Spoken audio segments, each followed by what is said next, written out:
حضرت بلال حبشی. حضرت بلال کے بارے میں بڑے واقعات ملتے ہیں. ایک واقعہ بڑا منفرد لکھا ہے کتابوں میں. حضرت بلال سے لوگوں نے کہا آپ نبی پاک سے متاثر کیسے ہوئے؟ تو جناب بلال کہنے لگے میں زیادہ لوگوں کو، مکے کے لوگوں کو جانتا ہی نہیں تھا، جو کہ میری ڈیوٹی تھی گھر میں کام کرنے کی، اور مجھے سخت سزا ملتی تھی امیہ بن خلف کی طرف سے. بلکہ تحقیق یہ ہے کہ یہ عبداللہ بن جدعان کے غلام تھے. امیہ بن خلف نے تو جب انہوں نے کلمہ پڑھا تو پھر خریدا. عبداللہ بن جدعان کہنے لگا میں فارغ نہیں، آپ لے لیں، آپ اس کو سزائیں دیں.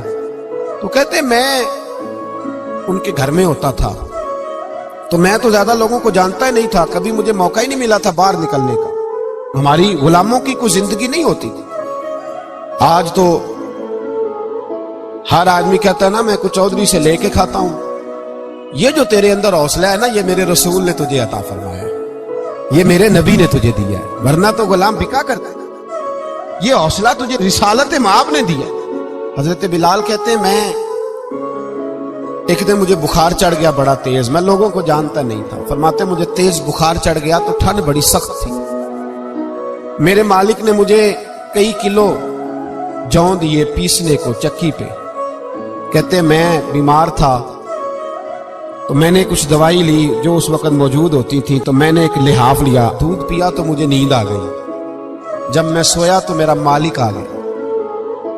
اس نے آ کر کے مجھے سوئے ہوئے دیکھا تو کھینچ کر کمبل اتارا، رضائی اتاری، لحاف اتارا. کہنے لگا اب تیری سزا یہ ہے کہ تو کھلے میدان میں بیٹھے گا، وہاں چکی پیسے گا، اور دوسری سزا یہ ہے کہ تجھے قمیض پہننے کی بھی اجازت نہیں. حضرت بلال کہتے ہیں تیز بخار، ٹھنڈ کا عالم، اور جب میں چکی پیس رہا تھا تو رو رہا تھا، اور میں پوچھ رہا تھا خدایا ہمارے نصیب، اللہ ہمارے مقدر ہے جرم ضعیفی کی سزا مرگ مفاجات.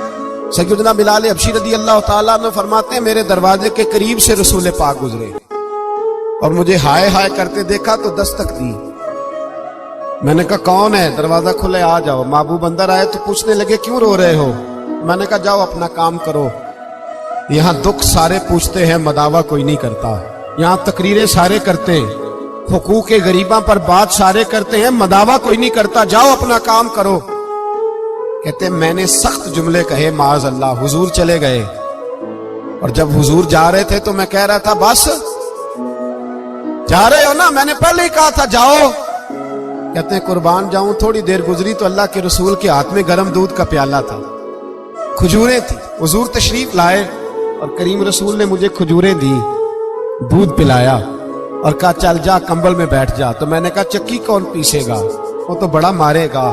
کہتے ہیں لوگو اس نبی کا میلاد اور معراج بھول نہ جانا، اس رسول پاک کی محبتوں میں کمی نہ آنے دینا، اس محبوب کا نعرہ ساری دنیا میں لگا دینا.